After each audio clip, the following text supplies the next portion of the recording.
lakum, adapun firman Allah Subhanahu wa taala lakum fa huwa yadullu ala anna al-madhkura ba'da qawlihi khalaqa li ajli intifa'ina fid dini wad dunya. Tuh, sama kan?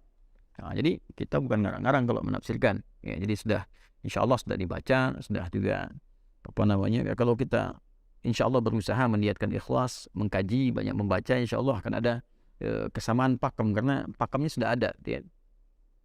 Baik, adapun yang dimaksud kata lakum di sini, ya, menunjukkan bahwa yang dimaksudkan dari kata lakum ini, ya, setelah Allah Subhanahu wa taala menerangkan penciptaan, yaitu supaya dapat dimanfaatkan oleh manusia fid dini wad dunya, dalam urusan agama, din wad dunya, dan dunianya. Tadi yang saya katakan, ya. Saya kan tadi terangkan dari aspek dunianya dulu karena mudah untuk dirasakan, dan setelah itu aspek ibadahnya, aspek dinnya. Jadi silahkan aspek dunianya Anda mungkin bisa pilih. Ya, Anda profesi pengen saya dalam dunia misalnya bisnis, saya pengen di hewan, ya, saya pengen di tumbuhan risetnya, saya pengen di mineral dan sebagainya. Boleh, silakan. Ahli pertambangan, di geologinya, fisiologinya misalnya, ahli hewannya, ya, bagian bisnisnya, birokrasi, diplomasi, silahkan. Ya, silahkan elaborasi sedalam-dalamnya, maksimalkan, silahkan untuk mendapatkan bagian kehidupan. Tapi jangan lupa fungsi yang kedua alamnya, lidin, untuk pengesaan, penyembahan pada Allah Subhanahu wa taala supaya punya bekal pulang. Ya, dapat makanan, konsumsi, energinya pakai sholat, pakai baca Quran. Nah, value dari bacaan Quran dan sholat tadi jadi pahala nanti. Pahala ini dibawa pulang. Ya, makanannya enggak, selesai. Ya, selesai, masuk ke mulut, keluar dari perut kan, ya, dicerna di perut, kemudian keluar, ya sudah, jadi kotoran saja. Ya, dan keluar lagi ketika meninggal kan dibersihkan. Ya, jadi ketika ke alam kubur yang dibawa apa? Bukan hasil duniawinya, tapi dinnya. Dunianya selesai. Karena itu kan meninggalkan dunia. Aspek pertama hilang, ya, masalah dunia. Yang keduanya din itu yang ikut. Itulah pahala. Itulah hasanahnya. Ya, value-nya yang ikut. Teruskan teman-teman sekalian. Amma fid dunya, yang paling menarik ini, falyusliha abdanana. Ini dia. Ini yang paling indah nih. Ya, wa amma fid dunya falyusliha abdanana. Maka dalam konteks kehidupan dunia, semua yang di bumi itu silahkan Anda dapatkan, kreasikan untuk memperbaiki penampilan, menguatkan tubuh. Ya, walinataqawwa bihi 'ala ta'at, yang keduanya. Jadi silahkan pada bagian yang pertama, ya, untuk perbaiki performance kita. Ya, silahkan misalnya makanan yang menyehatkan, makanya kan halalan thayyiban. Bukan semua yang diinginkan dibeli, dimakan, ya begitu. Ya, ya, jadi yuslihan abdan, memperbaiki keadaan tubuh kita. Ya. Ya, kemudian yang kedua bisa diartikan juga dengan penampilan. Silahkan beli pakaian yang layak, yang bagus, yang enak dipandang, gitu kan? Ya, tapi dalam saat yang bersamaan juga ini yang paling menarik nih. Walinataqawwa bihi 'ala ta'at. Ya, dan menggunakan semua itu untuk menaati Allah Subhanahu wa taala. Jadi mohon izin, mohon maaf ya. Ini indahnya dalam Islam itu senantiasa menjadikan antara dunia dan hukum value akhiratnya beriringan, bersamaan tuh, nggak terpisah. Ya, karena itu Anda mau makan menyehatkan tubuh, tapi kan menyembelihnya kan diatur. Hewannya juga diatur, makannya diatur. Yang haram jangan nih. Ini bisa berbahaya, gitu kan? Lakukan dengan yang ini. Pakaian nih, silakan fashionable, ya, yang bagus, yang indah. Tapi apa? Beriringannya, menutup aurat, ya kan? Jangan dibuka, jangan menggunakan pakaian-pakaian atau mengenakan pakaian-pakaian yang potensial melahirkan kekacauan, ya kan? Melahirkan perselisihan, ya, melahirkan syahwat, ya kan? Ya, Anda boleh berkata itu kan karena dia nggak bisa mengatur pandangannya aja. Iya, karena Anda berpakaian tak teratur. Kalau Anda teratur, dia bisa mengatur pandangan. Tapi karena Anda nggak teratur, dibuka semua, ya fitrahnya kan manusia itu keluar. Ada syahwat, ada nafsu, gitu kan?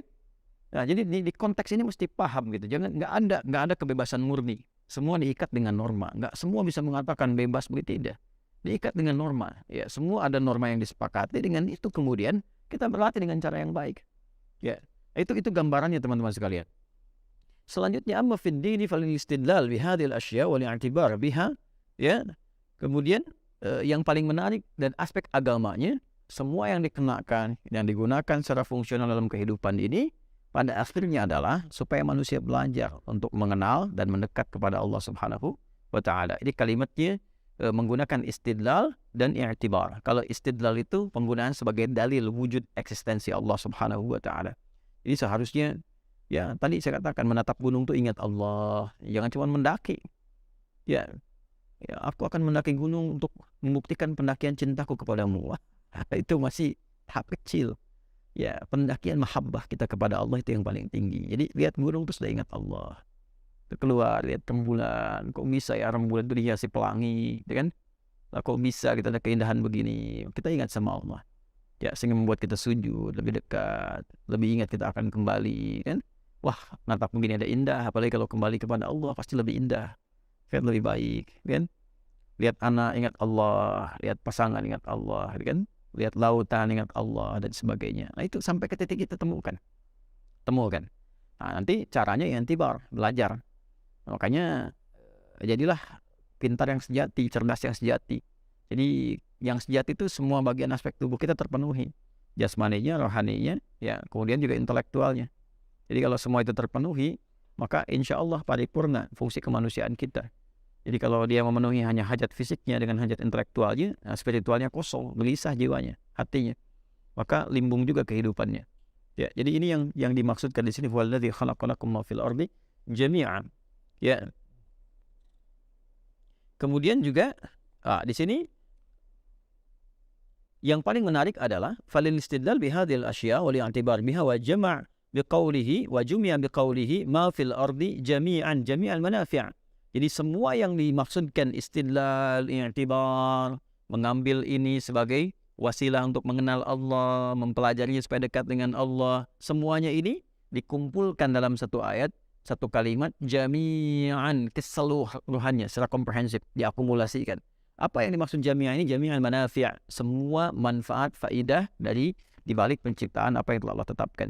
Jadi secara singkatnya adalah semua penciptaan Allah itu nggak ada yang hampa, ada manfaatnya, ada faidahnya, bentuknya sempurna, fungsinya sempurna. Apa manfaatnya buat kehidupan manusia? Itu poinnya. Ya, jadi tariknya ke kita nih. Nah, ini ada jami'al manafi, jami'ah, semuanya ini jami'al manafi, ada manfaat untuk kita. Maka apapun interaksi yang kita lakukan dalam kehidupan, ya jangan hanya memproyeksikan manfaatnya untuk kehidupan duniawi, tapi ingat juga kehidupan ukhrawi kita. Karena semua apa yang ada kita dapati di muka bumi ini pada hakikatnya adalah terkreasikan, mengakumulasi semua bentuk-bentuk potensi manfaat untuk kehidupan dunia akhirat kita. Ya. فمنها ما يتصل بالحيوان والنبات والمعادن والجبال ومنها ما يتصل بالضروب الحرف والأمور التي استنبطها العقلاء وبين تعالى أن كل ذلك إنما خلقها كي ينتفع بها. Sama persis dengan apa yang saya sampaikan. Ya. Jadi Allah Subhanahu wa taala ketika menyampaikan ayatnya kemudian diterangkan oleh para ulama, di antaranya kita teruskan faminha ma yattasilu bil hayawan. Apa yang bisa kita riset, kita manfaatkan ada yang terkait dengan hewan, tadi sudah saya jelaskan. Wal nabat dan tumbuhan sudah saya sampaikan. Wal ma'adin dan mineral, ya tadi sudah saya singgung juga.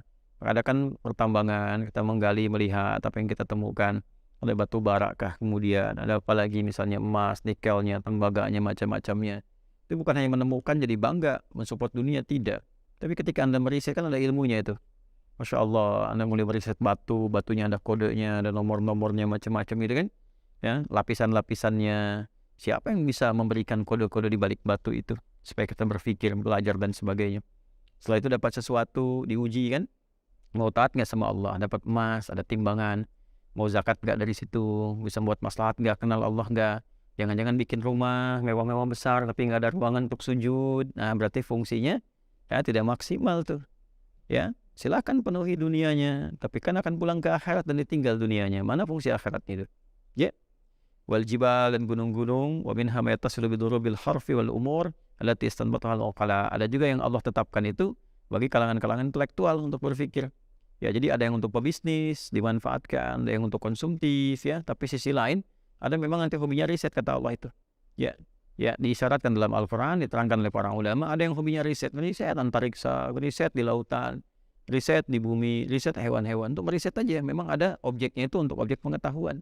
Nah, hasil risetnya itu harus mendekatkan diri kepada Allah, bukan cuma jadi jurnal. Ya, apalagi bagi yang beriman, fungsi imannya mana gitu? Ya, fungsi imannya mana? Ya, coba saya juga men-challenge nih para pakar ilmuwan kita. Coba hidupkan lagi si ICMI-nya tuh, Ikatan Cendekiawan Muslim Indonesia. Ya, yang di IMPAT tuh, Ikatan Ilmuwan Internasional Indonesia tuh, yang muslim-muslimnya misalnya, ya silahkan dengan non-muslim sama meriset dan sebagainya. Tapi bagi yang beriman, yang orang Islam tuh, imannya mesti hidup. Ya, mesti nyala tuh. Mesti nyala tuh imannya itu. Temukan di situ risetnya untuk mendekat kepada Allah. Nah, kalau sudah ketemu tuh 3 perpaduan tuh dahsyat hasilnya. Dahsyat sekali teman-teman. Ya. Nah, itu kita mesti kembalikan ke ranah itu gitu ya. Bukan cuma jadi ya tingkat pencapaian pengajar tertinggi misalnya profesor di akademia, ya di akademi misalnya kan, bidang akademik, atau tingkat pembelajaran tertinggi doktor dan sebagainya. Kenal Allah enggak? Ya, kenal Allah enggak? Itu poinnya. Dan apalagi kalau sudah beriman. Apalagi kalau sudah beriman. Itu yang barangkali penting kita di situ notice ya, untuk berikan satu penanda kepada kita untuk mendekat kepada Allah Subhanahu wa taala.